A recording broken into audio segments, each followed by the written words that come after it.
அண்ணாமலைக்கு ஆட்சி கிடைக்காது, அவர் போடாத செருப்பு கிடைத்திருக்கிறது. அதுதான் மிக முக்கியம். ஆகவே அவரே தோல்வியை வெளிப்படையாக ஒப்புக்கொண்டிருக்கிறார். அவர் போடாத செருப்பு கிடைத்திருக்கிறது. அதுதான் மிக முக்கியம். பாஜக ஆட்சியை கொண்டு வரக்கூடிய வாய்ப்புகள் இருக்கும் என்று யாருமே சொல்லவில்லை. அவரே கூட பாஜக புதிய தலைவரை 40 இடங்கள் வரலாம்னு சொல்லியிருக்கார். மொத்தம் 234 இடம்.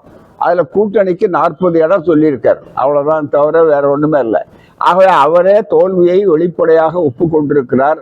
அண்ணாமலைக்கு ஆட்சி கிடைக்காது, அவர் போடாத செருப்பு கிடைத்திருக்கிறது. அதுதான் மிக முக்கியம். மீண்டும் அவர் செருப்பு அணிந்திருக்கிறார். அதுதான் அதுல அரசியல் வரலாறு, வேற ஒன்றும் இல்லை. பாதுகாப்பு பட்டாபிஷேகம்னு ஒரு நாடகங்கள்லாம் உண்டு.